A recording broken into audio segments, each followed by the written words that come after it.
Here we go. Is that working now? Let's see what's happening now. Let's see what's going on. Then I'm ready to rock. Okay. Just hold on. It's all right. We'll hold on for a second. For some reason, the audio is a little messed up there. I think I fixed it. Am I okay? Am I okay? You sound good. You sound great. You sound great. I miss you, buddy. I'll be right there.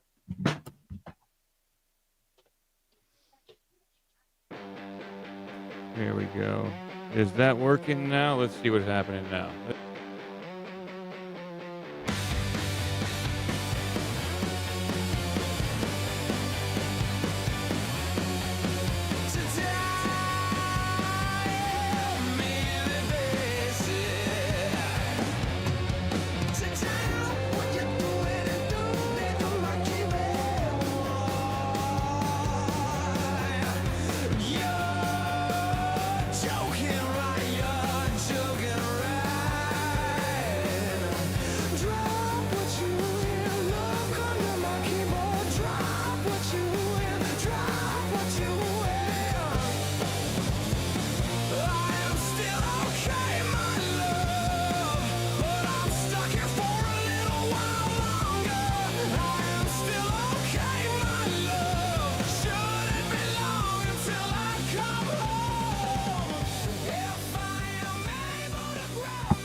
Whenever you're ready. All right. Oh, yeah, we're ready. I should have put up the countdown while you walked away. Completely forgot about our countdown. Oh, boy. All right. Here we go. We're going to make it happen.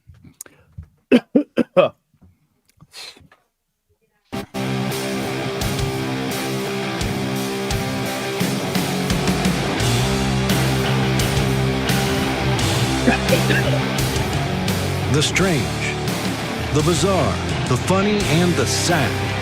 In a world of algorithmic nightmares, these are the stories you find when you scroll too long. All the facts, all the absurdity, none of the fluff. This is Doomscrollin with your hosts, Sam Tripoli and Midnight Mike.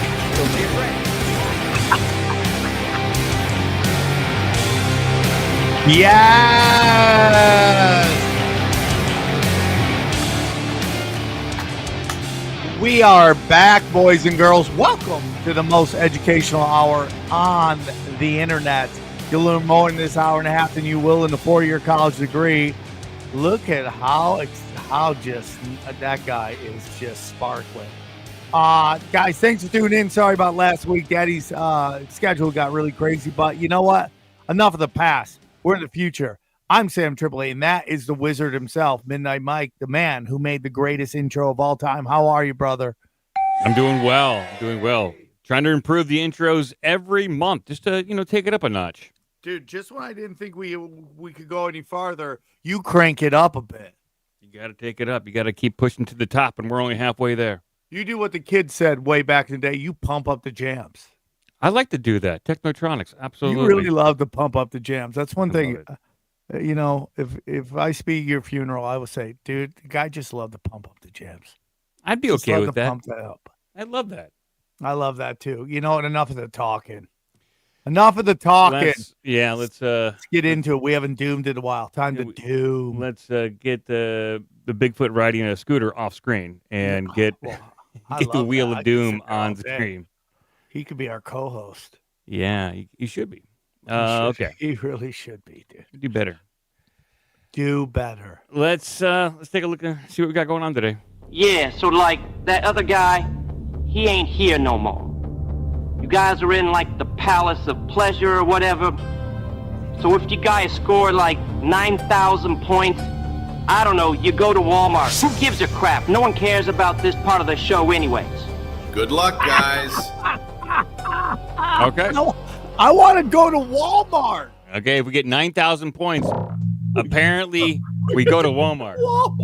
Okay. Yes, dude. Come on, spin that, man. We gotta get in there. We're burning precious time.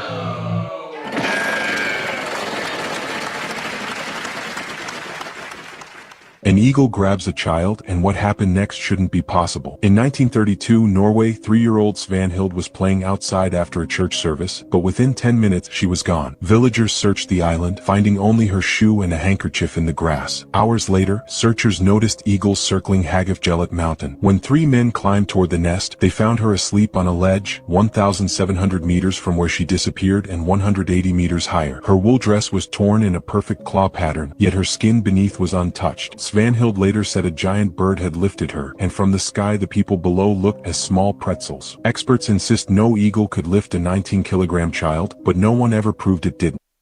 Oh, man. Man, I mean, that went real slow. I don't watch the whole video so I can watch it with you guys. I mean, we were getting in it. We were about to find out. Maybe that eagle saved that baby from a bear. Well, it reminds me of Thunderbird sightings and Thunderbird events, and but people might think, because people just they don't assume Thunderbirds exist, so they probably think, oh, it's an eagle. But Thunderbirds, there are many stories of those giant winged creatures swooping down and taking kids. So I would say completely We're glad plausible. that kid survived, and guess what, guys? That kid went on to be Donald Trump. Okay, holy just moly! So you know. That was Donald Trump's story. He was taken up by an eagle, learned the secrets of the universe, and went on to be president. They should have done better. They should have done better. They really could have done better. Just took him away, but they dropped him back off. And we get it. Yeah. Thank you, mighty eagle. Here we got 240 points for that. Not bad. Maybe if it went a little longer, we got more points. Maybe.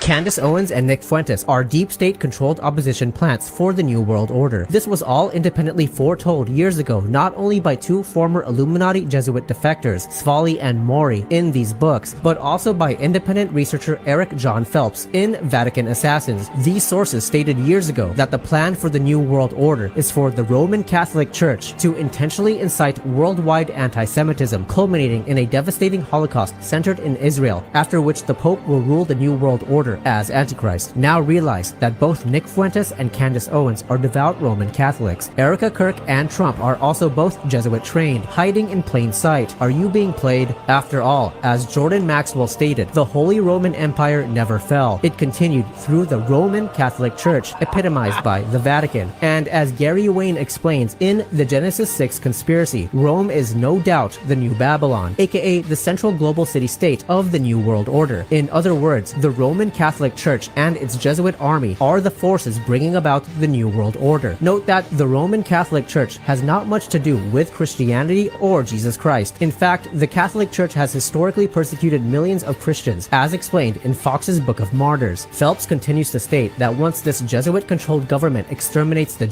they will then start persecuting any Christian who doesn't worship the Pope, including those Christians who worship Jesus Christ. Wow. Come on, dude. And by the way, look at that Jesus. That's a very that's look at his dreamy eyes. Yeah, that's a very that Jesus would have liked to dance with Sam at the beginning of the intro. Yeah. Yeah, dude. I'm telling you, it's all this stuff is manufactured. All this stuff. They all just want end of days, bro. And who knows who's gonna come on top. I do believe a bunch of factions, Jesuits could be fighting Zionists. They work together a lot. But in the end, there can be only one. And it's all coming. None of this is naturally happening, guys. It's all astroturfed. It seems like okay. Every group wants their own version of their new world order. Everyone, tears for fears. Everyone wants to rule the world, I guess. And it's just how are they going to go about doing that? And as for Candace Owens and Owens and Nick Fuentes, Nick Fuentes really came out of nowhere. He was middling for a while, then all of a sudden now he's top tier. He got banned to the dark realm, and then he's everywhere, and his clips are everywhere. It's very interesting. The same thing happened a couple years ago with Andrew Tate. It was they promoted him, Tate, and then they promoted Fuentes, hoping to catch fire. And Nick Fuentes is a little bit more, I guess he's catching fire a little bit more. Yeah, I mean he's an amazing speaker, Oh yeah, he's incredibly smart. No, he's very smart. You know, and there's Kurt Metzger thinks that there's a connection between Nick Fuentes and Andrew Tate. That some people might be funneling that money here and there, dog.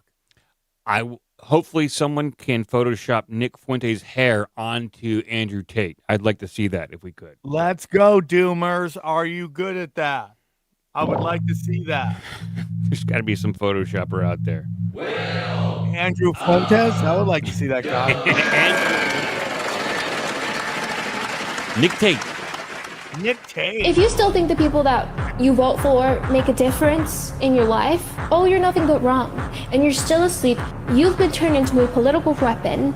You know nothing. No matter who you vote for, there's still this beautiful private club of unelected bankers called the Federal Reserve who control your debt, the money you have, and your credit card interests in your whole life. When are people going to wake up? When movements rise, when citizens demand answers, that's where controlled opposition comes in. The government within the government crushing dissent, controlling narratives, no matter who's the president. They perfected controlled opposition. When people get angry, they want a voice. They want leaders. And the deep state makes sure they get one. The deep state doesn't care. They feed you controlled oppositions to make you think you're resisting, but you're being played. Damn, the wheel is telling us something. The wheel's on fire today. It's definitely sending us a message, and we should wake up. And that was the cutest, scariest message of all time. That was like a Care Bear trying to tell you about conspiracies. I'll listen. I'll listen too. I saw her videos before. She used to do really funny videos about, you know, day one of listening to Joe Rogan versus like day 6 listening to Joe Rogan. It was really funny. That was the first like serious one I've seen.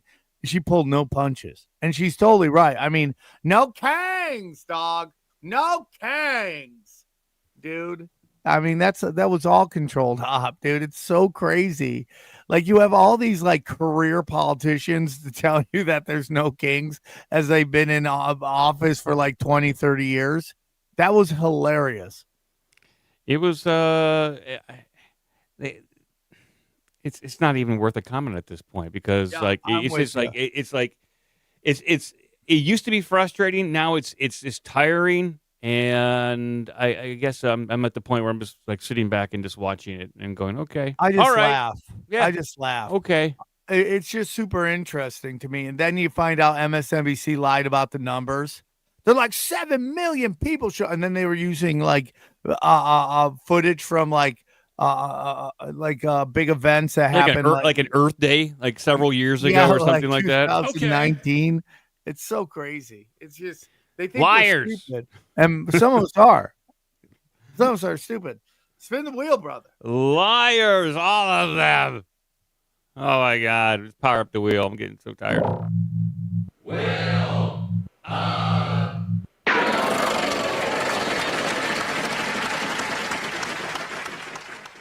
We're all being watched 24/7, and this is how they're doing it. This is Titan Point in the middle of New York City, like they're not even trying to hide it anymore. And it's just the most unhuman looking building ever. No windows, no lights, just these massive vents that go all the way around it. Everyone on the streets walks by it like it doesn't even exist. At night, it goes completely dark, disappearing from view like it's actually not even there. But what is it? Why does it look like some evil villain's fortress, some dystopian looking monument straight out of Dune? The official story is that it's an AT&T phone line building that was built in the 70s. And for the most part, that's what it is. Millions of calls are routed through its servers every day. But these are some of the few images of the inside of the building that exist, which were all taken in the 90s. Apparently, people aren't even supposed to be inside of it. And it's designed to run almost entirely remote, completely empty of human beings. Just cold, calculated machines running a pretty dark operation. Because Edward Snowden exposed what this building is really doing. This guy right here, if you remember him, huge NSA whistleblower who's been hiding in Russia for like over 10 years because the government's literally after him. Well, in some of his leaked documents, they're talked about a central surveillance hub in the middle of New York City that was run by AT&T, codenamed Titan Point, a building that used a very specific type of technology called 4ESS switches. And the only building that's in New York City run by AT&T and uses 4ESS switches is this one right here. And for the most part, it is a data routing center for phone calls, internet, and satellite communications. But the leaked documents reveal that there's a hidden room in this building called the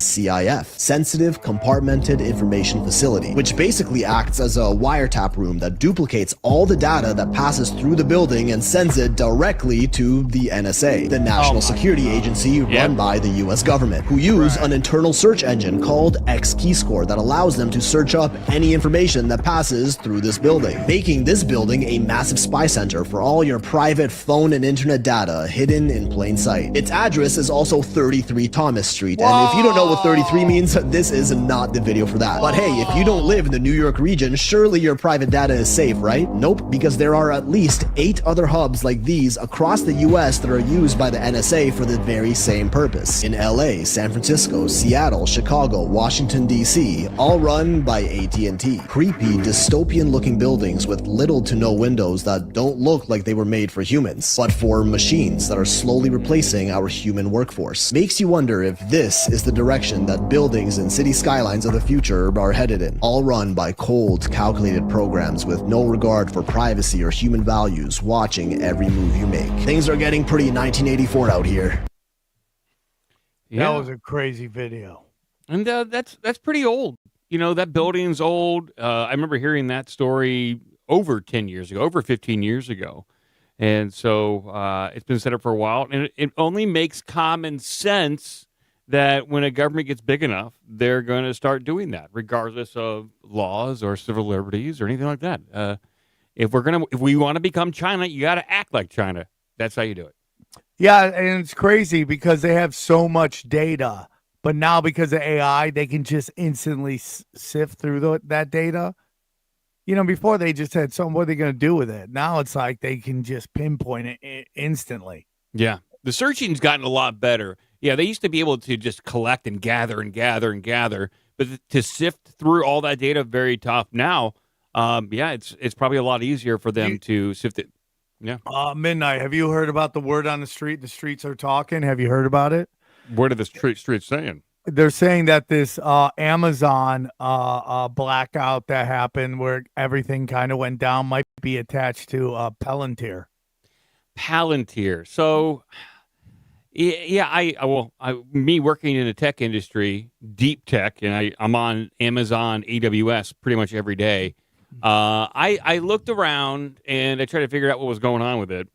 And the mainstream conclusion or mainstream explanation is, there was a DNS switchover. It didn't, the databases that act like the yellow pages for the internet failed to connect and allow traffic to go through. But you're saying that Palantir was hooked in? That there's some kind of connection to Palantir. The Amazon was down for like hours. Amazon was down for hours. I could buy into that. The Pentagon has contracts, big contracts, and the CIA has big contracts with AWS. So to hook that in, okay. I don't know how we prove that, but that would only make common sense that they would be locking that in now. Just take it down for a little bit. Slide that in. They could just maybe see how people react. Like we keep hearing about cyber attack, and let's just see how this Amazon plant does. Let's see how Amazon does during a cyber attack. What do they do? And because they're DARPA too. I mean, it's just like in-house. What was weird is that ChatGPT was acting squirrely, even though ChatGPT should be running on Microsoft infrastructure, Azure. But it was still spotty. It was like ChatGPT was routing its traffic through Amazon in certain queries, then going back to Microsoft. So it's like everything goes through Amazon. Well, Amazon, I believe, is just an extension of the U.S. government. They're always like, why doesn't Amazon pay taxes? I go, because it's the government. Why would the government pay tax to itself? It's just like, and it was just it was a big region, obviously, of Amazon, but you just realize how powerful that region of Amazon is and how much traffic they control, and things that you wouldn't even expect to rely on that part of Amazon infrastructure was taken down. Even like software you use on your computer, it will dial out, and it couldn't dial out to anything. So the software was pointless in certain instances. So yeah, it was very frustrating, and it just shows that Amazon is basically its own part of the government at this point. I agree. Let's spin the let's wheel. We went a little long on that one, but it was deep thought. Okay, man. We got chances. All right, we got chances. A chance to get to Walmart today. We got a chance.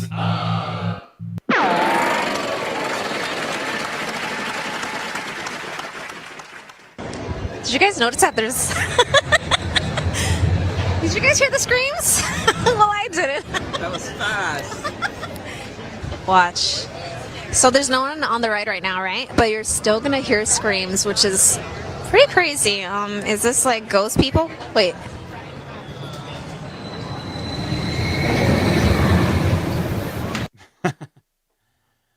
Interesting. Well, what do you think that was? Just like squeaks on the thing? I think they might have speakers on there, and they might pump in some screams to make it feel more energetic, more lively, kind of like what Kiss did when they released Kiss Alive, and they went back and re-edited it, and they added in crowd noise to make it feel like more of a live concert, and that became like a huge album for them. They might do the same thing at these theme parks to make people feel like they're having a better time. The New York Nets got caught pumping in crowd sounds into their games. Yeah, so everyone does it. Someone said Jamie Stahl, whose birthday it is. Happy birthday, Jamie! A big birthday for Jamie Stahl. Congratulations! Wow. Another trip of the sun around their flat Earth. I'm so happy for happy birthday. She might say it's squeaky wheels. It might be squeaky reels, bro. Yeah, it could be. But I don't know. That girl had a dump truck on her, so I guess I had to see. Thank you. Is that the real reason you included this one? No, I thought it was interesting.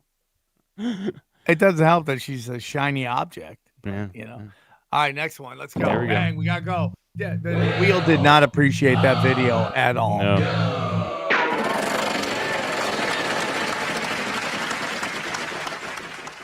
Wow, Stephen Miller absolutely did not have a glitch on live TV. Okay, he had an oh shit moment where he said something that he fucking was not supposed to say. Check this out, and then I will explain after. You've called the district judge's ruling blocking the deployment of National Guard in Oregon legal insurrection. Does the administration still plan to abide by that ruling? Well, the administration filed an appeal this morning with the Ninth Circuit. I would note the administration won an identical case in the Ninth Circuit just a few months ago with respect to the federalizing of the California National Guard. Under Title 10 of the U.S. Code, the president has plenary authority. Stephen? Stephen? Oh, shit. Hey, Stephen, can you hear me? Fuck. Stephen, wake up, buddy. Stephen, I apologize. Stevie. It seems like we're having a technical issue. Anyways, yes, so you can see, clearly not a glitch. You can see Stephen Miller's body move, and you can still see him blinking. Let's talk about what he said right before he froze. Hold on. Okay? He said plenary of... I need you to go back. Yeah. To about 5 seconds. His beard? Did you see a glitch? I thought I thought I was going crazy, but it looks like he's wearing a beard mask. So he's talking about glitching, and then he glitches. Hold on a second. You're right. Let's go back to 1 minute here. A technical issue. Anyways, yes, so you can see, clearly not a glitch. You can see Stephen Miller's body move, and you can still see him blinking. Let's talk... Look at... What was that? What was that, dude? Like, is this an AI talking about glitching right now? This is... I Right there. Yeah, right there. Something glitches. That is bizarre. Blinking.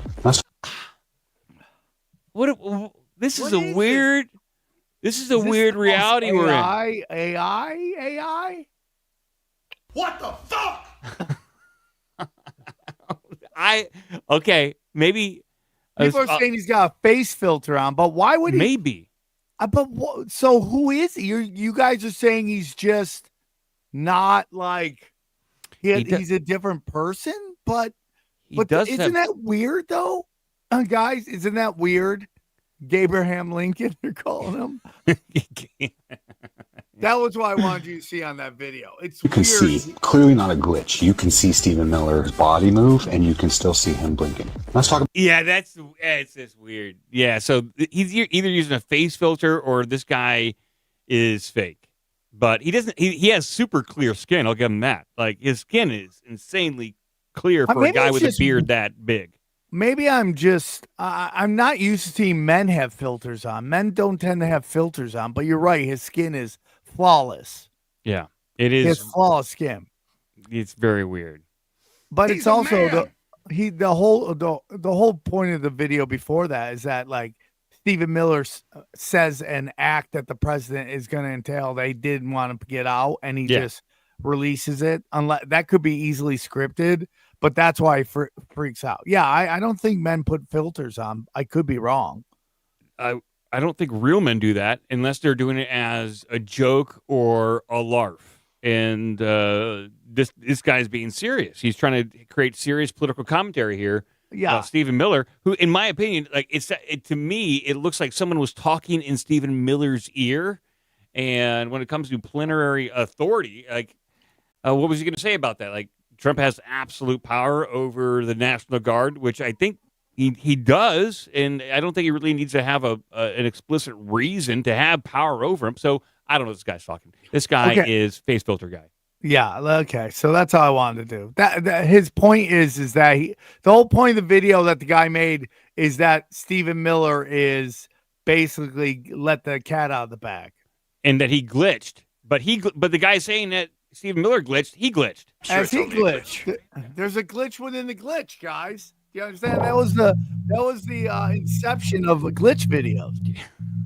Will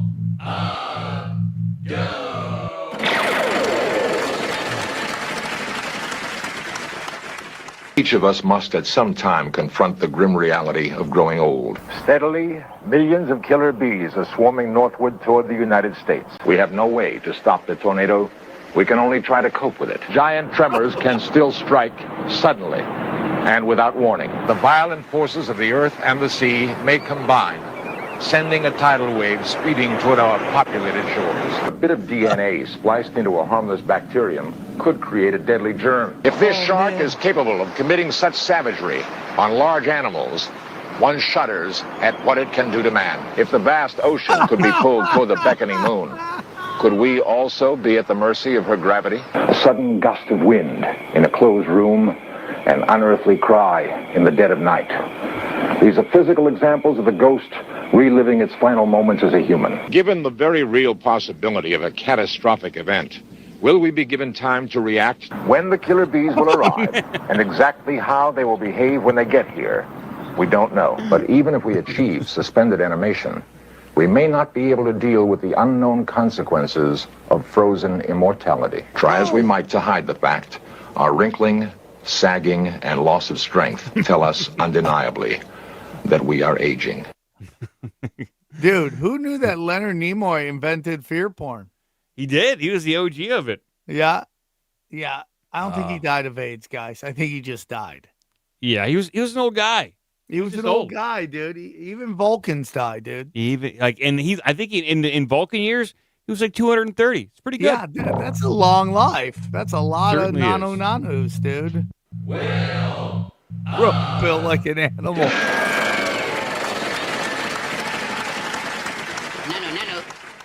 This is the door closing that's not intended to be opened again.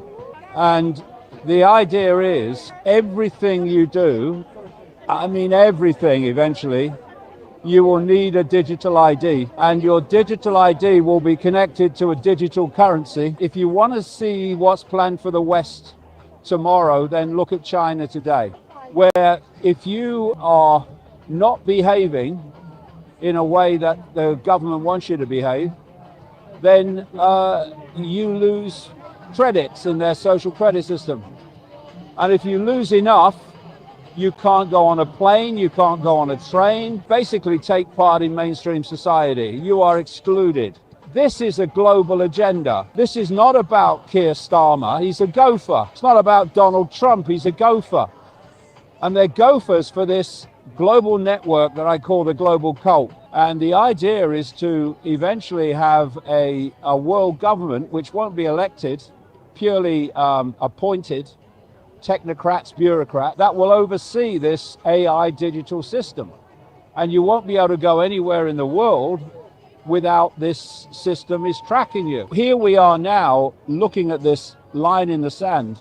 And if we allow it to be crossed, it's going to be very, very difficult to push back. And that's why it's so vital that the people of, well, this country, but all countries, realize the scale of freedom deletion this digital ID is a massive step towards and fundamental to the deletion of freedom. People in the chat were calling him a lizard person. He doesn't like that. When you tell him he's a lizard person on Twitter, he doesn't like that. He blocks. Yeah, he got weird. Sorry, I think I'm glitching out over here. I'm glitching out. Oh my god. Yeah, I mean, but here's the whole thing, right? So we have some things going on. England, I know England's getting pushed into it, but the digital ID thing is like almost dead on arrival. Like nobody's down for it. So we'll see how close to implementation it will be.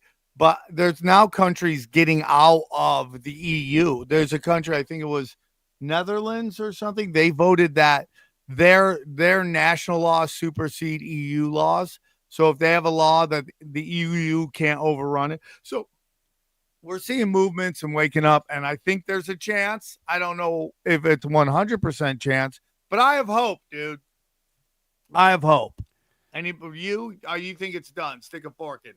I'm kind of hopeless, but I'm optimistic, and I think that there is a chance as long as states start exerting their authority over their own territories. That's good. Well, everything that David Icke is saying is true. The rulers of the Western societies here, they want us to be much more like China. China's got it locked down. They have their society exactly right where they want them, and it's a little tough to herd us. We're like cats. It's tough to herd cats, and they're having trouble. But it looks like Canada signing up for the digital ID, so we'll see what happens up there. Yeah, it's kind of crazy, dude, and like all the stuff, like I don't know if you've been following the stuff going on with China, but they basically off like hundreds of millions of people during COVID. They basically just got rid of them, dude. Yeah, you got to play ball. Yeah, I mean, like, they're like, we can't afford all these old people because of their one-child policy. They're like, let's get rid of all the old people. That's what happens when you like totally submit to your government. Yeah, let's do it. Okay, let's go. Here we go. All right. I'm not trying to submit to a government, but I want to spin the wheel. So, Wheel of Doom. So fasten your seatbelt. Would you look at this one? Grandpa, the pizza's here. Pizza? I didn't order a pizza. Why would I order a damn pizza? It's pizza, Grandpa. Come on. Pay for the pizza, Horace. Did you order pizza? It's pepperoni with extra cheese. But I didn't order a pizza. Oh my God!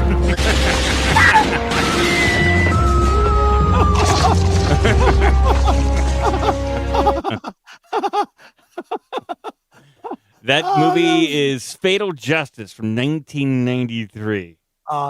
Those are great movies, dude. That's up there, dude. Was that video of it could be. Yeah, we're gonna give it to you right now. Throw it on there, dude. Video Drink up. the day. Great job, guys. Great job, guys. Great job, guys. We did it. Oh We my found God. the video of the I'm day. just savoring that. I'm just savoring. Okay, we got to really make a run here, dude. Yeah. We need to hit some luck. We'll never get to Walmart. I know. We got to get to Walmart. They've got great deals right here. Walmart. Wheel of So hang on. The the fall of the Roman Empire, confusion of genders. Romans 1:18, the wrath of God is being revealed from heaven against all the godlessness and wickedness of people who suppress the truth by their wickedness, since what may be known about God is plain to them, because God has made it plain to them. For since the creation of the world, God's invisible qualities, his eternal power and divine nature have already been seen, being understood from what has been made, so that people are without excuse. For although they knew God, they neither glorified him as God nor give thanks to him, but their thinking became futile and their foolish hearts were darkened. Although they claimed to be wise, they became fools and exchanged the glory of the immortal God for images made to look like a mortal human being and birds and animals and reptiles. Therefore, God gave them over in the sinful desires of their hearts to sexual impurity, for the degrading of their bodies with one another. They exchanged the truth about God for a lie and worshiped and served created things rather than the Creator, who is forever praised. Amen. Because of this, God gave them over to shameful acts. Even their women exchanged natural or sexual relations for unnatural ones. In the same way, the men also abandoned natural relations with women and were inflamed with lust for one another. Men committed shameful acts with other men and received in themselves the due penalty for their error. Wow. Okay. A lot of things going on there. One, I don't even know what they had to do with the fall of Rome. Was that the beginning of the video? He's like, so Rome fell. Why was that? People start getting weird. Start doing weird stuff, dude. I'm like, I don't know if that's why Rome fell. I mean, I know they say that, but I mean, yeah, dude. I think what they're getting at there is like decadence and indulgence can lead to the downfall of your society, because no one is thinking about the consequences of what they do and not second guessing their immediate need or want or desire. They're not putting that in check. And so if you don't put that in check in some way, then that can lead to a downfall, which I can see. But to blame it all on like a bunch of gay guys, I think it's much more complicated than that. We got a bunch of gays around here, and our empire is crashing and burning, dude. Okay, that's what's going on. That's the easy scape. It's a little bit more complicated than that. I know that's what the Christian right back in the 80s and 90s, they wanted to blame everything on the decadence and the gay lifestyle, but it's not just that. Now the gays have been brought into the Republican Party, and they realized gays are great for property values. So. Yeah, gays are great for property value, and they have clean neighborhoods. And I just want to say, I mean, it just chicks getting weird. It's just so much fun, and apparently it's too much fun, and we're just ruining everything. So they're just getting weird out there, and they're getting weirder and weirder, and maybe that's why I don't know, man. It's just like, why is all the weird stuff so much fun? Because it used to be weird stuff used to be a rarity. So you'd only do it like on occasion, kind of like, okay, I'll smoke weed like once a month. But once you start smoking weed every day, doing weird stuff every day, it becomes a lifestyle, and that is difficult to escape and then do your responsibilities. It's tough. You got to balance the weird, and not a lot of people can balance the weird. Just because it feels good doesn't mean it's right. Yeah, well, it's right sometimes, but not every day. Yeah, you can't. You can visit, but you can't live there. You'll go blind. Yeah, XG, local celebrity XG, is in the audience and talking about himself in third person. This spin is for XG right here. So get ready. Want to know what I found out the other day? What did you find out the other day? Did you know the entire Earth is $315 trillion in debt? Whoa. Yeah. What? Who do they owe money to? Bro, who are they getting money from? It blows my mind that, first off, you have everything on the planet here to live for free. You literally have everything you need. And then you invent a system that creates a deterioration of your own resources. You created a store of value that's literally storing less and less value every day. Every day. And you're increasing your technology, and yet somehow you still owe money to someone, and it's $315 trillion. There's not enough paper to print that much cash. What are they doing? Dude, Earth is like the worst meme coin. It's the worst. They got rugged. Brilliant. Yeah. Hey, this from TJ Mansfield. Hey, Sam, love your stuff. Did you say that you recently did a podcast with Kurt Metzger and Duncan Trussell? If so, what podcast is that? It's I was a guest on Kurt and Duncan's new podcast. It's something of the drapes match the curtains, something like that. It's my new favorite podcast. I'm just gonna tell you that. It's phenomenal. It's awesome. So look out for it. I'll put the links out once there. Yeah.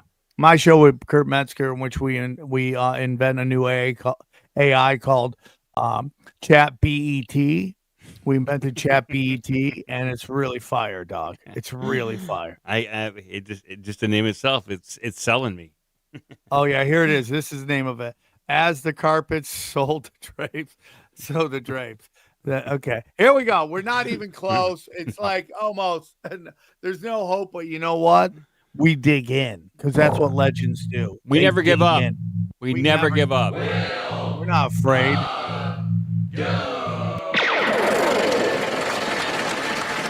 Powerful spin. This book, written for pedophiles, was so disturbing that the author was arrested. So this is Australian author Lauren Tesselin Mastrosa. Lauren wrote under the nickname Tori Woods. Earlier this year, Lauren began promoting her new book, Daddy's Little Toy. And as you can see here, it had a full promotional rollout, and she was promoting this all across her social media. She claimed that the book was a sort of erotic retelling of the Cinderella story. But when people actually started reading the book, they were shocked and absolutely disturbed. In the book, the main character starts falling in love with a girl when she is only 3 years old. What? Keep in mind, at the time, the man who is falling in love with this child is fully grown. And it's very graphic and very disturbing. Now, this is shocking, but here are some quotes and excerpts from the book. Now, I highly encourage you to just see how disturbing this was, to pause the video and actually read some of this stuff. Don't do it. It is shockingly graphic and shockingly disturbing. And according to people online, this isn't even close to the worst stuff that was found in the book. This was a part of what looks to be some of the promotional materials. So people actually started talking about this, and it became a huge thing in Australia, and word eventually reached the Australian authorities. And so Australian police executed a search warrant on Lauren's home, and according to them, they, quote, obtained several copies of the novel to be forensically examined and charged her with possessing child abuse material, disseminating child abuse material, and producing child abuse material. Now, she has claimed that she is innocent and has said that her work has been completely misrepresented. But just reading those short quips, we know that that isn't true. Clearly, she knew what she was writing, and she knew that this was extremely disturbing. This wasn't an age gap romance, as she claimed, which I still find to be extremely disturbing, age gaps in general.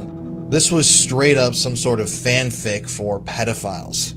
Lauren's trial hasn't happened yet, but I'm very eager to see what happens here because this is a very unique case. But it's just so eerie and bizarre to see these promotional materials acting like this book was going to be some sort of big smash hit bestseller, when in reality we now know that it contains some of the most horrific stuff that's been published in the last, I don't know, couple years, decade. It is an interesting case.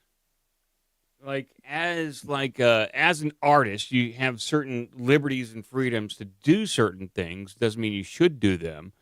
And there's a difference between writing a book or making a movie like that. She obviously, I would say, she knew she was going to create controversy, and obviously, it's helping her drive her name. I don't know if you want that to be your brand as an author, but that's now her brand, and now she has to either lean into it and try to maximize the First Amendment or freedom of speech or artistic liberties. She has to lean into that hard, or she has to do a complete 180 and disappear and never come out again. This is my opinion. Yeah, no.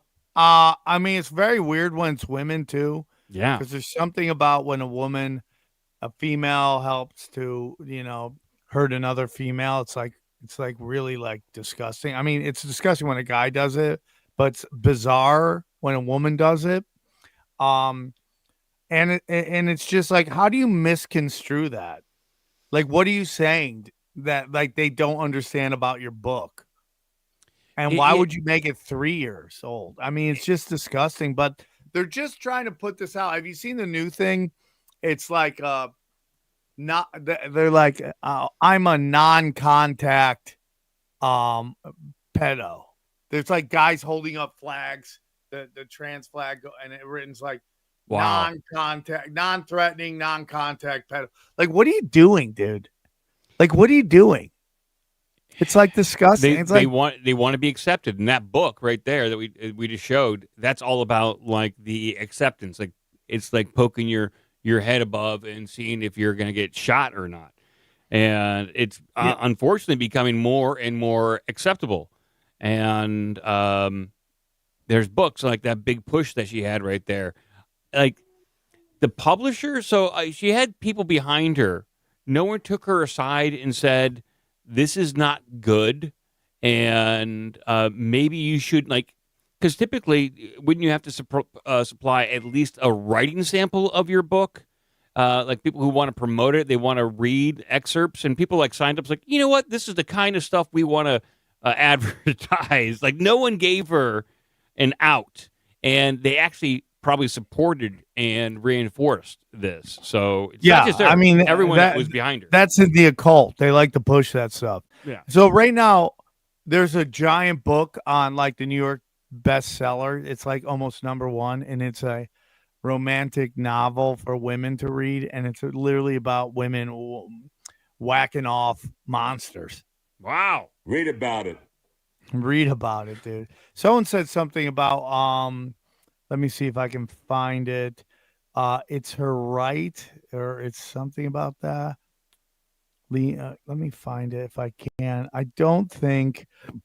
Oh, no. Here it is, Betty Spaghetti. In America, it is her right. I don't think free speech applies to hurting children. I think that's the rule. And I see what Betty's saying here. It is a fictional story. Because there are it's weird. It's a weird area because there are movies in which children are horrifically abused, and I think I forget the name of the De Niro movie where horrifically abuses kid in the movie. But when the context is sexualized, it takes on like a different. It's like her book isn't about how it's bad. At least that's not what I'm getting out of it. It's about how it is a good relationship, or it's like a reframing of like the Cinderella story. Well, that is a fairy tale where it turns out good, and so I think it comes down to the moral of the story and the context of the art. Yeah, it might be her right to write this book, but it doesn't mean she won't face backlash. And this happened in Australia, not America. Yeah, and they don't have even less rights than we do. You know, let's cleanse the palate a little bit and talk about your amazing podcast, Our Big Dumb Mouths podcast. Go to ourbigdumbmouth.com, and you too can get on what the kids are calling the hottest hidden podcast. You like it different, you like it strange, you like it weird, you like it wacky. There's one podcast for you, and you got to watch it at least 3 times.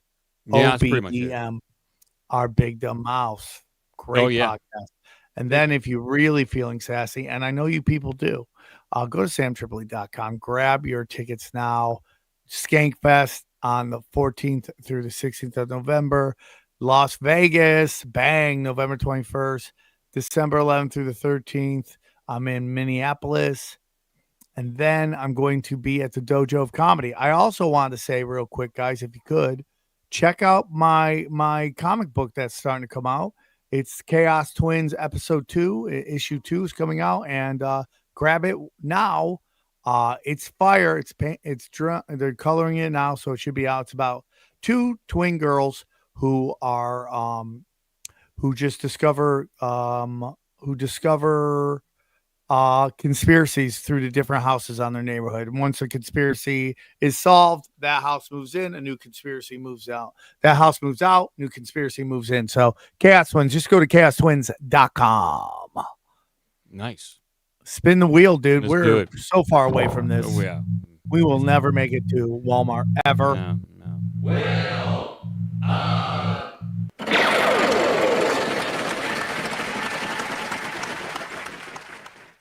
People people know this, but the creator of Alf was so obsessed with people thinking that he was a real alien and not a puppet that it completely destroyed the popularity of the character and sabotaged his entire career. Everybody of a certain age remembers Alf, created in 1984 by Paul Fusco and became massively popular in the late 1980s, like Taylor Swift Beatles popular. He had 3 TV shows, a sitcom and 2 cartoons. He had a video game. He starred in dozens of comics. But then suddenly, almost as quickly as he appeared, he just completely vanished. The 2 animated shows were canceled in 1989, and then in 1990, the sitcom Alf was abruptly canceled after only 4 seasons despite great ratings. And everybody just kind of stopped talking about Alf. And the reason was that Paul Fusco, Alf's creator, was obsessed with people thinking that he was a real, actual alien that came down to Earth and became an actor.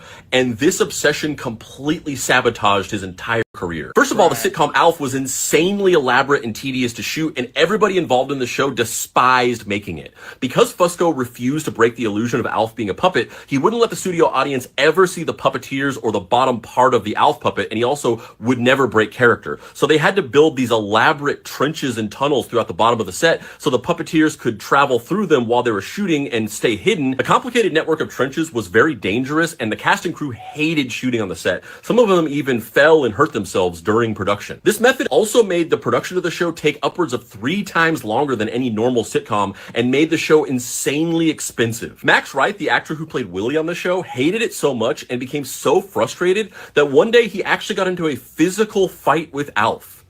Not Paul Fusco, the puppeteer, the actual Alf puppet. He attacked it, so overwhelmed by the technically demanding shoot, and had to be pulled away. He was actually invited to host SNL multiple times, but each time Paul Fusco demanded that they would have to build elaborate trenches under the set of SNL, and each time SNL politely declined. Cut to 2002, and Alf was invited to guest star on the 75th anniversary episode of SNL, but the production found his demands so frustrating that his role was drastically cut down to a very brief cameo. And then in 2003, Alf got a new TV show called Alf's Hit Talk Show, but it was abruptly canceled after 7 episodes because it was too expensive to make because of his insane demands to make Alf seem like a real guy. And then in 2012, an Alf movie was announced by Sony, but then it was abruptly canceled because Sony refused to meet Paul Fusco's demand of marketing Alf as if he was a real actor and doing a technically elaborate press tour for him. And finally in 2018, an Alf reboot show was announced by Warner Brothers, but then after a few months of production, it was abruptly canceled because they determined that it would be too expensive to make in order to meet the ridiculous demands of Paul Fusco to maintain this illusion. In many ways, you got to respect Paul Fusco's dedication to sticking to the guns of his vision,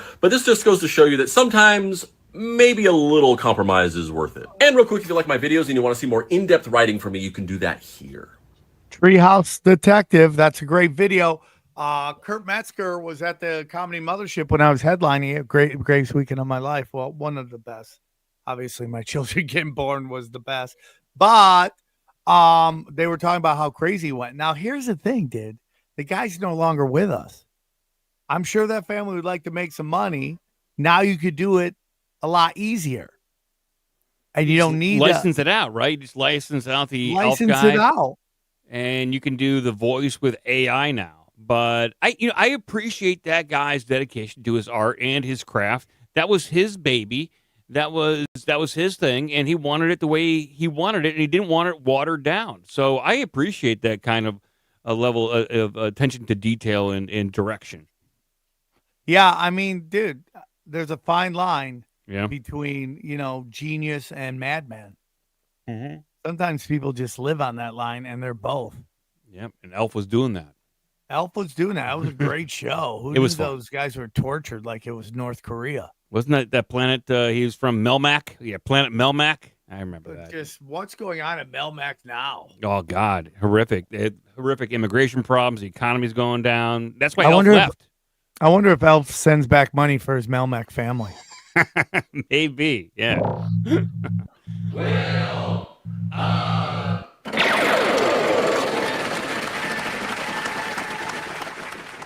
The magical symbolism behind Elon Musk's Grok logo, it is Saturn. It is just straight up a symbol of Saturn. They have multiple meanings. So it does mean Saturn, but it also is a black hole. There is a thing called a Saturn black hole. Now, these Saturn black holes are called Saturn black holes because they look like Saturn, but they are tiny, tiny black holes, basically, that they can only open for a certain amount of time. Now, my theory is this Grok is clearly a Saturn black hole. Grok means understanding, which on the Kabbalah tree of life is Binah, one of the top 3 Sephiroth. Binah comes right next to Dayat, which is the hidden Sephiroth. Now, Dayat is an anagram of data. It's the hidden data, the hidden information that's coming in behind through the back door. Now, the X was originally, the original logo was a real thin X. It had 2 crosses, which means the crossroads between this world and that world. Now, what they've done is fattened or thickened the X stripe along the top. Now, I believe they've done that, just going off my own instinct. They're being able to hold those black holes open for longer and widen the door. Something can come in and something can go out. Could be a portal into time portals. It could be into a different reality, allowing something into this AI. Yeah, it seems like he loves the idea of it. I mean, AI, of course, another portal opener, they say, but very strange stuff. Gotta love Greg's new studio, huh? Man, he's looking good. Professional Greg. Look at that. No, dude, that's those 2 guys are great. Richard and Greg are both great. And you know that X is also looks like something out of the Freemason logo. So I mean, it's got probably multiple meanings, dude. Multiple meanings. Yeah, I mean, Elon, I think he's basically saying we live in a simulation. He acknowledges that, and so he's trying to find a way to maximize his gains in this simulation, maybe by using black holes. Dude, somebody just made a statement, brother. Are you ready for it? I'm ready. We go. Great. Are you ready? Greatest episode of all time. Greatest episode of all time. Wow. Wow. Wow. There's been so many great episodes. For this to be the greatest episode is truly amazing. Thank you. It's hard to disagree, though. It really is. Will go.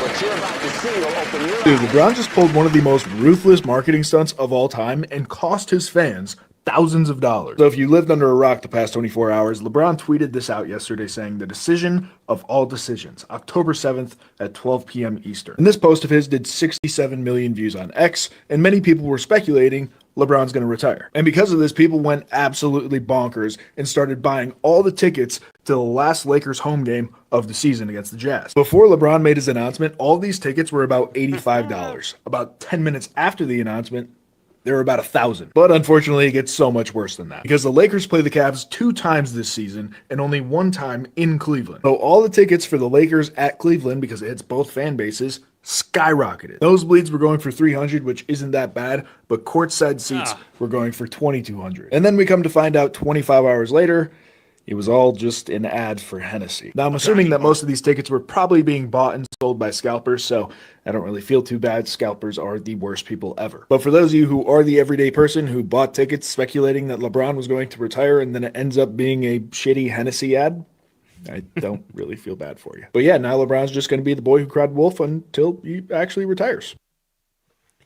Yeah, I mean, LeBron James, God bless him and his whatever juice he's on. That everyone's like, you just play forever. Yeah, because he's the only one allowed to juice it.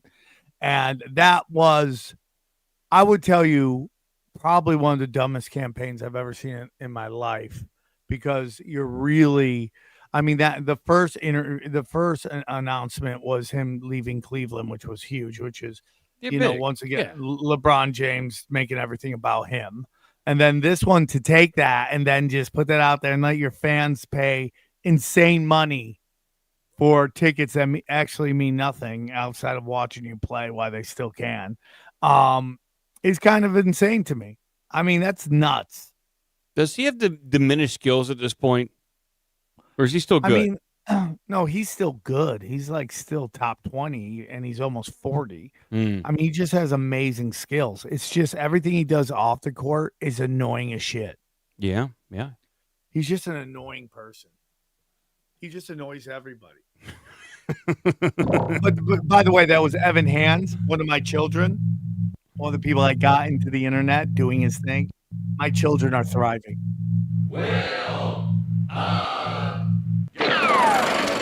So stick around. Eels' life cycle is so shocking. Eels begin life as tiny eggs only in the Sargasso Sea. After hatching, there are these flat, transparent, leaf-shaped larvae, and they drift with ocean currents for months or even years. They grow larger, but they stay completely see-through, feeding on tiny marine snow or dead organic particles in the water. Then the next stage is called a glass eel. This is when they start making their way up the coast of Europe or America. Then they turn into this thing called an elver. They start darkening. They migrate into rivers, lakes, adapting to inland habitats. So it's like they're saltwater creatures, and then now they're freshwater creatures. The next phase is called a yellow eel. It's their main growth stage. This lasts decades, sometimes 20 to 30 years. Eels at their yellow adult eel stage can move across land and hibernate in mud and stay just on land in mud for half a century. The next phase is the silver eel. Their reproductive organs develop out of nowhere. Their digestive system completely shuts down because they're never going to eat again. And they migrate yet another thousands and thousands of miles, sometimes up to 4,000 miles back to the ocean, back to the Bermuda Triangle to reproduce. And then they all die. And then the eggs are just like floating. I guess you don't have parents when you're an eel. It's kind of sad. Yeah, a bunch of orphan eels out there. A bunch of orphan eels just out there trying to. It's a hard knocks life for us. Yeah. It's a hard knocks life for us. I mean, they're just out there. Who knows how many Jeffrey Epstein eels there are out there just doing bad things. Well, those eels are in the Caribbean, so it's a prime time for shenanigans out there with. Oh yeah, a lot of voodoo. I bet you they're voodoo eels too. Probably. And it's crazy. And just imagine you walking through mud. There's a whole bunch of eels. A bunch of baby parentless eels over there. It's just absolutely crazy. It's absolutely crazy. And it's just like, why did God make that happen? Like, what was the thought process over the evolution? Hey, dude, you're just going to stop eating now. You don't eat again. You never eat again, ever. Well, all right, and you I'll just die. ride it out. Here's my eggs. Here's my sperm. Good luck. Turn and burn, dude. Turn and burn. Oh, man. Yeah, Dude, what about like fruit flies that live for like 3 days? Like, how did that happen? I think it's just a bunch of a series of experiments until they got to something that kind of worked. And I think that was the raccoon. Raccoons kind of work. We just evolved from raccoons. Are weird. Yeah, I wonder if raccoons and platypuses get along. They seem like two things. I think a raccoon would absolutely destroy a platypus. It wouldn't know what to do with it. It would just rip it apart. Yeah. That's my opinion. I don't want to start They're the gypsies of the animal kingdom, the raccoons. They do. I don't want to start anything between them, bud. Yeah. Raccoons are kings. Kangs. No kangs.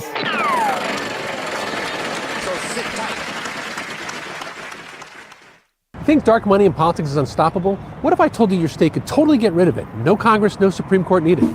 You see, 15 years ago in the Citizens United decision, the Supreme Court said the government can't regulate the right of corporations to spend independently in elections. Ever since then, corporations and billionaires have poured unlimited cash into our elections. That drowns out our voices, fuels corruption, and undermines democracy. But here's the thing nobody tells you. States actually have the power to stop it.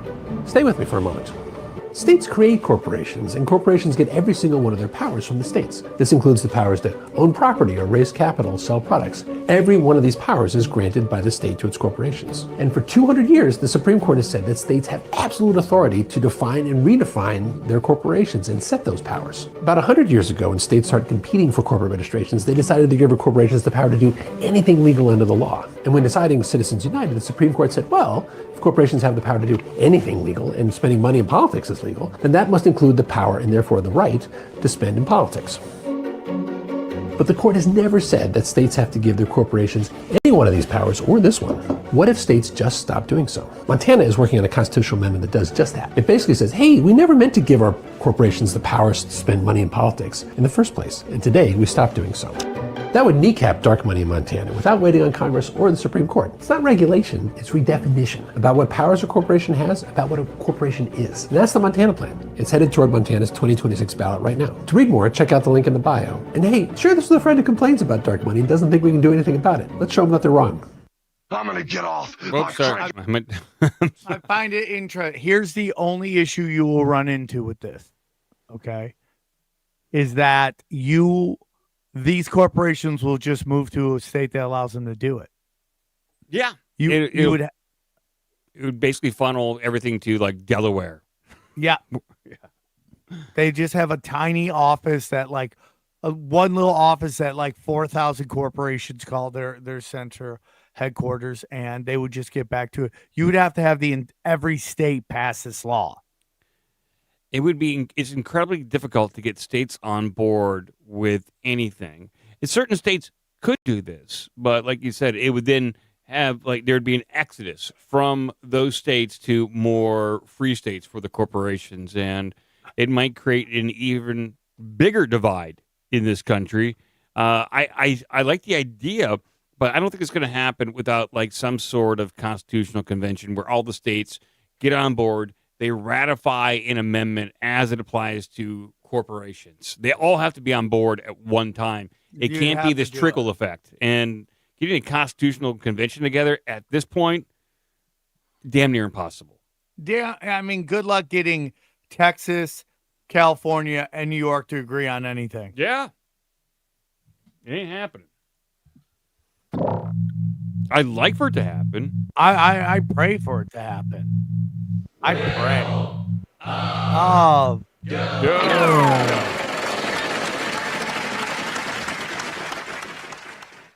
I thought I had heard about all the worst serial killers, but this guy was so disgusting that Germany actually banned any book that mentioned him for decades. This is Peter Kürten. He was known as the Vampire of Dusseldorf, and to show you how horrible he was, let me tell you a story. Now, this information comes from a lot of those banned books, which is what we used for research for this episode of the Heart Starts Pounding podcast. But in 1929 in Germany, police noticed that a lot of bodies were showing up on the outskirts of Dusseldorf with very strange things done to them. The bodies had all been stabbed multiple times with a thin pair of scissors, but also their necks were completely mutilated. In fact, it looked like someone had bitten their necks and started drinking their blood. And that was Peter Kürten's whole MO. He would stalk young women and children on the outskirts of Dusseldorf, and when they weren't expecting it, he would attack them and drink their blood, sometimes so much that he would get sick next to their bodies. Peter was so obsessed with blood that when he was being executed, he stood up next to the guillotine and asked the executioner if when his head was chopped off, if he would still be able to hear the blood gushing from his own neck. Peter's head is actually on display in the Ripley's Believe It or Not Museum in Wisconsin. I'm going to spare you what it looks like, but it is horrifying and you can Google it at your own discretion. If you want to hear more about his life and crimes, including why the books about him were banned and more about his childhood, which was absolutely horrible, that may have contributed to him being a killer, you can listen to this episode of the Heart Starts Pounding podcast wherever you get your podcasts. This month, we're focusing all on monsters, both on socials and in the podcast, so follow along. Okay. That's crazy. That is crazy. Who wants to see the head? I kind of want to see the head. You want me to show you the head? Are you ready? I mean, dude, when she says it's nuts, it's nuts. Are you ready? Yeah. Here we go. Oh, my God. I mean, look at that face. Well, I mean, at least they kept the head. You know, they realized where'd they chop it down the middle? I guess so. When they beheaded him, they right down the middle, like right in half. That's crazy. That is crazy. Now but he lives on forever. He lives on forever. Well, at least in our memories. Yeah, not in our hearts and minds, though. No. Not in our hearts and minds. Oh, they missed. They're like, dude, we didn't chop. Did you chop his head? Yeah, but he moved his head and went right down the middle. He's dead, but now he's got a weird kind of Y head. He looks like broccoli.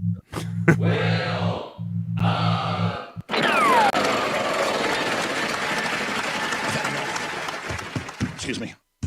This is Universe 25, a horrifying mouse utopia experiment that shocked scientists by its disastrous outcome. It's one of the most interesting experiments I've ever read. And here's what we can learn from it. In 1968, American scientist John Callan created an environment for mice that had everything. Unlimited food, clean water, the perfect climate, and hundreds of nests. In theory, this utopia could support nearly 4,000 mice. To start, Callan just placed 8 mice. And just like Noah's Ark, 4 males and 4 females would go on to populate this utopia. At first, everything Everything looked perfect. The mice bred rapidly, their numbers doubling every 2 months. By day 315, the population reached 600 mice. Eventually, it peaked at 2,200 mice, still far below the maximum capacity. But then, the nightmare began. Despite endless resources, the population began to collapse. Kellen noticed disturbing behavior. Some males became withdrawn, spending their days grooming themselves obsessively and refusing to fight or mate. He called them the influencers. Just kidding, the actual term he used was the beautiful ones. There were also dominant males that guarded their own harem and prevented the weaker ones from accessing it. These weaker mice would hang out with the females, but not to mate with them. Interestingly enough, these weaker mice would instead attempt to mate with the dominant males. This is Rome. That's so interesting, right? But then, the females also started to abandon and even kill their young. Violence and hypersexuality spread, with mice attacking each other at random. Eventually, reproduction ceased entirely, and by the experiment's 5th year, every last mouse was dead. But the chilling part is, the environment never failed them. There was always ample food, water, and shelter. What failed was society itself. Kellen coined the term behavioral sink to describe this collapse. A downward spiral caused not by scarcity, but by the loss of meaningful roles within a community. But why does this matter? Perhaps Universe 25 wasn't just about mice, but a mirror held up to humanity. Perhaps material abundance alone isn't enough for a thriving society. Humans and other animals need social purpose, community, and skills for social interaction to prevent the collapse of civilization. And perhaps we too are living in our own Universe 25. However, at the end of the day, they are still just mice, and humans are far more complex with our culture, technology, and self-awareness, giving us resilience. But the experiment does remain as a haunting reminder that without struggle, connection, and meaning, even paradise can become a prison. I think I'm telling you, bro. That's Rome. That's America, dude. Yeah. All these rich kids born with no purpose, they got everything they ever want. Then they start like just picking up, like they just start fighting windmills, dude. Shadows in the cave. They start picking up things like climate change and COVID and trans kids and all these things that just they make into these giant shadows in the cave that just really aren't anything. And it just gives them purpose. You know, like we're fighting fascism, right? Fascism! We're going to fight well, define it for me. It's just meanies. The meanies. But your side was meanie too. Stop it. That side's only meanies. Our side's never meanies. It's all the same, dude. And like, I mean, dude, I am convinced, Midnight, that these giant cities we live in, okay? These giant cities are just Universe 25s. Like they're just free range psych wards. They're free range reservations. Like kind of what they did to the Indians, where they put them on a reservation and then they just annihilated them. We have an open air reservation. Like we think we can move freely. We think we can do all this stuff. But, you know, on every corner, there's a liquor store. On every corner, there's a weed store now. On every corner, there's something, you know, there's sex everywhere. There's just crime everywhere. The men can't find work. Women are now given all the jobs. That's what they did to the natives. They killed all the buffalo so the men have no jobs. They saturate them in alcohol, drugs, and it just destroys society. It just destroys it. This guy said weed is awesome. Yeah, the weed you're smoking right now is like DARPA weed, dude. It's like not your grandpa's or your great grandpa's weed where that was hippie weed. This stuff is like, yeah, it's really good. That gives you psychosis, like you're tweaking. I'm sure it's the best weed that has ever been made, and I think you're right. Most powerful. Yeah, most powerful. I think you're pretty much right, and. Finding purpose and meaning in this life, this complex society where everything is full of stress and anxiety is more important than ever to find purpose and meaning in your life. Whatever shape that comes in, hopefully is for the betterment of you and your family and your community. But it's tough. Well, it's also that, like, you know, this desire, like people desire to be famous more than desire to be productive. It's like desire to be a TikTok celebrity over, like, you know, Home Depot's now doing free seminars where you can learn to be a carpenter, electrician, all this stuff. So yeah. How many people are going to go do that versus learning how to be a TikTok dancer? You know, I'm thinking about signing up for those seminars. You know, cybersecurity is only going to take me so far. I might have to become an electrician pretty soon. Dude, I know a buddy of mine, Scott Armstrong, moved from I think either Oregon or Washington, moved to Tennessee, didn't even know how to be a handyman, just started watching YouTube videos. Now he's got a thriving business. Yeah, Scott's he is a go-getter. He knows how to apply himself. He's a smart guy. He goes to the gym. He's going to get it done. He can figure it out. He can figure it out. Okay. More people need to do that too. So. Couple more videos, then we're going to go and then we'll go in Sam's corner. Hey, but we made a nice jump, dude. The 530. That video really hit. 5,300 people. Not bad. Have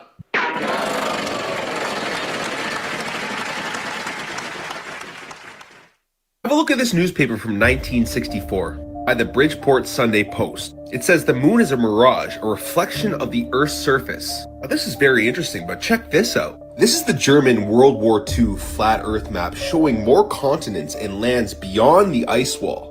So here's the map right here, and here's the moon. And you can see this is where we live right here within this circle. And this is exactly what the Germans knew.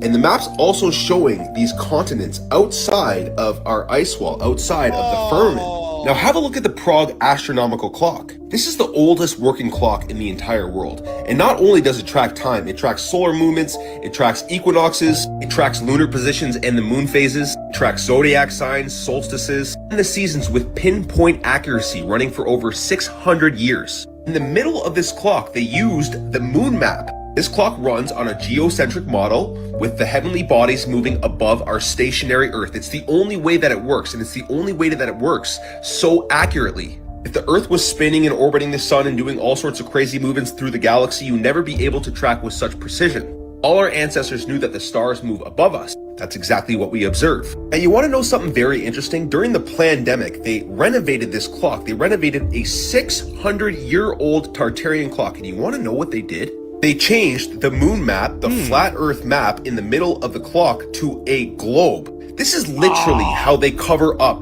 the real origins of humanity and our true history, guys. This is an absolute abomination, a disgrace to our ancestors. Don't you find it interesting how all these old newspapers, old maps, they all reflect exactly what our ancestors told us, and then, you know, the elites come in and rewrite all of our history, erase the history on the clocks and everything. Now, this is quite literally biblical stuff, guys. The moon reflects the earth. It is as above, so below. If you're a believer in the Bible and you still think that the earth is a globe, then you haven't read the Bible, because the Bible says it's stationary. There's a firmament above us.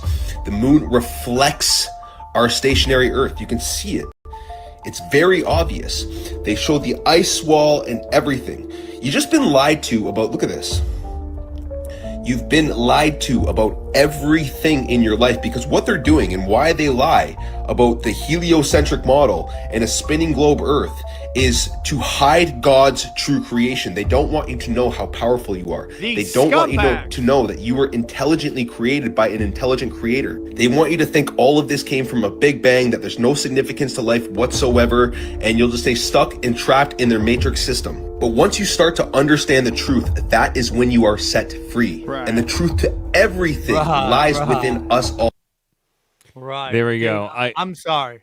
I'm going to give that video of the day, dude. That blew my mind. Everyone's calling me an idiot for not knowing that.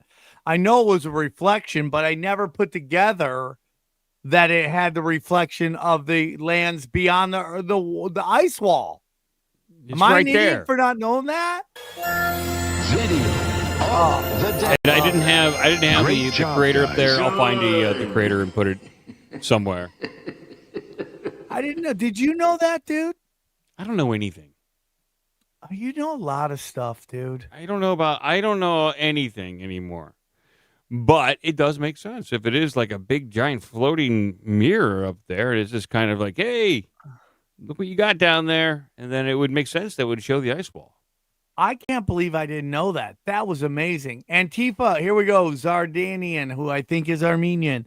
Antifa worships the chicken snake god. Black nobility is causing world chaos.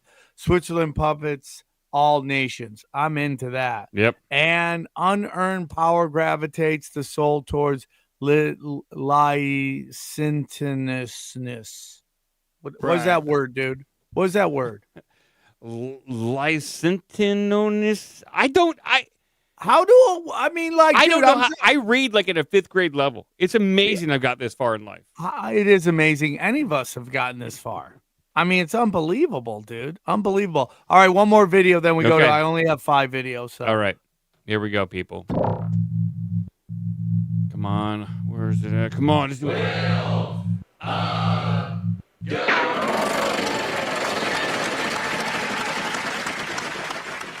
What's up, everybody? I'm gonna tell you why I think components of the film Beetlejuice were inspired by the Egyptian Book of the Dead. Let's go. If you remember in the film, when Adam and Barbara get to the afterlife, they're given this book, the Handbook for the Recently Deceased.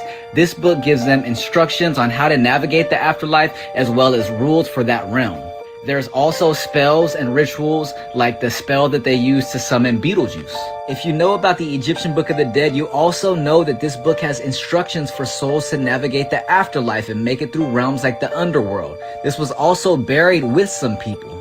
Just like the Handbook for the Recently Deceased, there are certain spells in the Egyptian Book of the Dead that are designed to protect the deceased from harm or help them summon deities to guide them through the difficult stages of the afterlife journey. Dude. We actually also covered this on our show last year on episode 18. Check it out if you get a chance. Let me know what you guys think. Do you think the Handbook for the Recently Deceased was inspired by the Egyptian Book of the Dead? Let me know. Peace out. Beetlejuice. Beetlejuice is a solid movie. Beetlejuice. Bro, that's Outside of Mind podcast. Another one of my children. Oh, really? Inspired by my show. Doing great stuff. He's been on my show. Those guys came on and said something that really changed my mind on how I see the world. And it was about you got to align your free will with God's plan. That's the key to everything, dude. All right. Sam's Corner. Yeah. We ended up with how many points was at the end? Did we even come close, brother? 58-30. We're not even close to Walmart. Not even close. We may never get to Walmart ever. I mean, we may have to just live in the Pleasure Palace. Here we go. This one's an interesting one. We're going to Sam's Corner right now, please.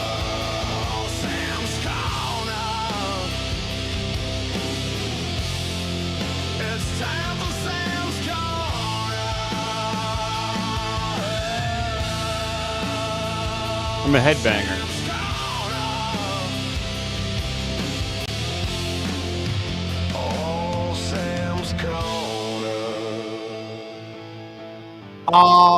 So I just want to say real quick, one of the number one comments we get in every single video is what is the song, the intro song? And Mike, I believe you are the creator of that intro song, right? Yeah, I mean, if it's the intro song, I wrote it, I recorded it, and if it's like some other song that's played like prior to the show starting, it's probably either a song I recorded, produced, or it's an AI song that I prompted into being. So it's on my hard drive somewhere. So, yeah. So, Mike, is there any way you could take that song and put it on your Twitter so people can listen to it whenever they want? Sure. It's just an instrumental. If they want to check it out, that's fine. There's not much to it. It's just like 2 minutes of like, metal stuff. So, yeah, I'll put it out there. We love metal stuff, and we also love that Greg Santos is out. I mean, dude, God bless. Here we go. You guys ready? Here we go. Ready? First video. Just a little tap right there. Let that smoke drift off into the afternoon sky. Sometimes life gives us scenes that are heavy, but we can still show the light tucked inside them. Touch a bright orange. Let it dance. Bob Ross painting the Twin Towers. Bob Ross painting the Twin Towers. Here we go. Here's another one. Plan to overthrow the U.S. government. No violence needed. Okay, so let us remember, most importantly, Nepal reformed its entire government in less than 2 days and picked an official on Discord. I'm not trying to hear that it's not possible. Other countries, they strike, they protest, they boycott. People, listen. Stop acting like America doesn't have power. There is power in our dollar. We're all on the same team. It doesn't matter if you're Republican, if you're a Democrat, if you're a socialist. It does not matter. We all want a better life and a better country for our babies. We all want to not fear living paycheck to paycheck. We losing our home. We all want that to stop. Okay, this is going to be our lines of communication. We're going to use everything. Discord, WhatsApp, GroupMe, Facebook, Reddit, Zoom. We're going to separate. We're going to create groups that involve each state, right? So groups are going to make, okay, you live in Indiana, cool. Why? Because we're going to need to be able to communicate on a state level so we can help each other. Oh, you say you in downtown Detroit? Okay, this is where I live too. You need food, you need groceries, your baby need clothes? Boom, we are going to look out for each other, okay? We're gonna have all types of stuff. Okay, so what are we saying no to? The first thing we are going to say no to is all major restaurants. I promise you, you don't need it. I can guarantee you, if I could guarantee that you could live a better life, have a better quality of health, and save food, would you listen to me? I can guarantee you, I can save you money. Okay. Box stores we are not going to, really any of them. Target, Walmart, Sam's, Publix, Kroger, Whole Foods, none of that. We tired of them numbers. None of that. Okay, we're going to say yes to Costco because they treat their workers well. We're going to say yes to all the dollars. Dollar Tree, Dollar General, Family Dollar. Why? Because there's like $6 Dollar Generals in every single town. And for a lot of people, that's their only option. Also, Aldi. You're going to get the most bang for your buck at Aldi anyway. Connections and benefits. So first off, the benefits to cutting all these out is you save money, you have a healthier life, all those things. What I mean by connections is this is where your groups are going to come in. You're going to tell your people, I'm struggling, G. I really want some Chick-fil-A. And they're going to say, nah, you can do it. You can do it. You're going to get encouragement. You're going to get recipes. You craving Mexican? Man, why would you pay $30 for one plate at a subpar restaurant when somebody grandma or somebody that learned from their grandma can put a recipe right here? We could even break up the groups. Hey, this is a Mexican food recipe, soul food recipes. I always wanted to try Lao food. Hey, show me how to do it. Somebody, mama, please teach me. Right, these are going to be our systems. These are going to be the rules or everything set in place to ensure nobody goes hungry, nobody loses their home, okay? So the first rule is we are going to be connected with as many local farmers as possible. Again, this is why we're going to break our groups up into states long. so that you can say, okay, Should we jam on it? St. Louis, Missouri. I think there's enough there to talk what's about. What's the closest farm to me? And what do they sell? They got jellies. Do they got veggies? Do they got fruit? Do they have eggs? Farm fresh eggs are the best eggs you are going to eat in the world. No. I promise you. And I promise you there's a lot more small farmers than you think.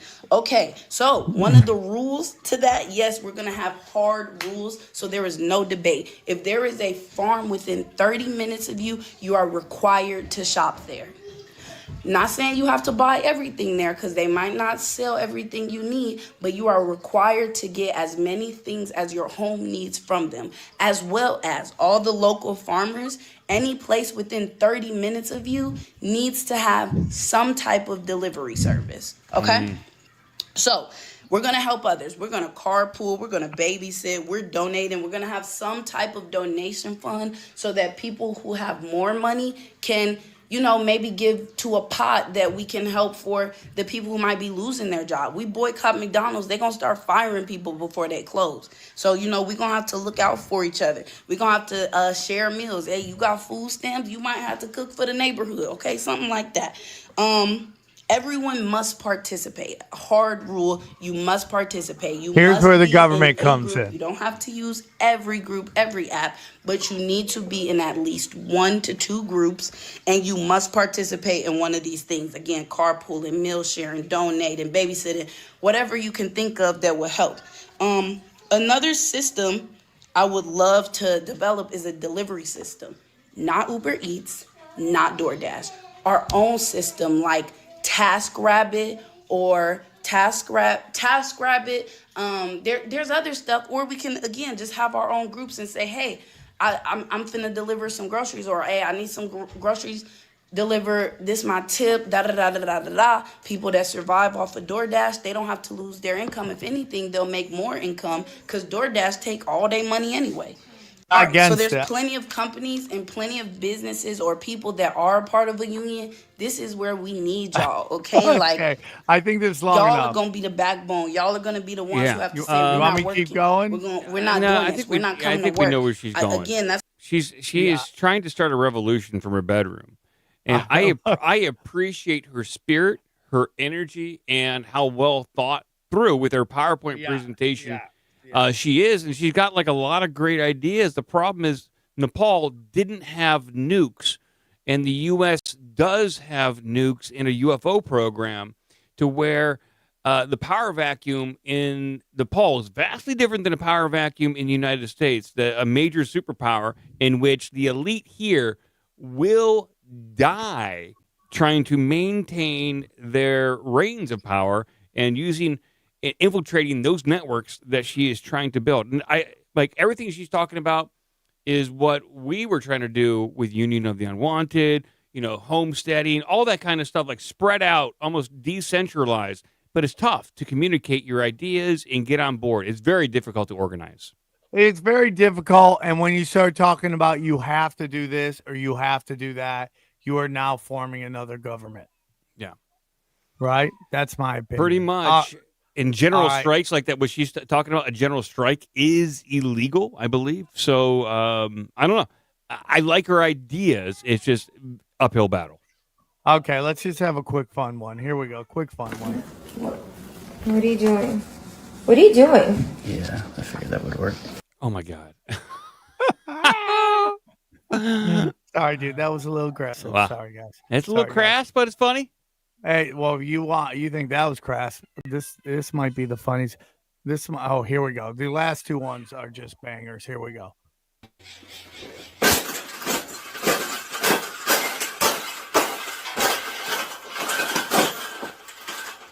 I think we got it.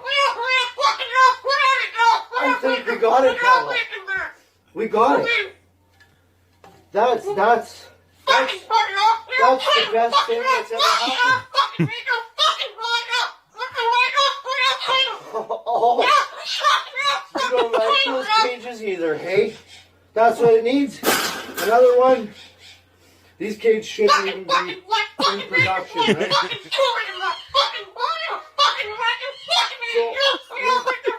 we've made this cage.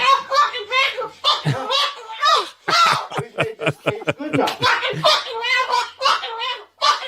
The parrot does not like that cage. The parrot's bitch. You just have his house up. We can throw it exactly where it belongs, right, Pebble? Right in the garbage. That's my house. The angriest parrot I've ever seen. He's throwing a straight up fit. Oh my God, that's the angriest parrot I've ever seen. Was it upset at its cage or that its home is no longer there because his owner knocked it into oblivion? So it just came over and knocked over your house. Yeah, it's You're very like, dude, upsetting. I like chilling there. All right, here's the last one. It's a little wild one. Let me make sure I can find. Oh, here we go. Here we go. This is Generation Z debating, discussing acceptable corporate behavior in 2040.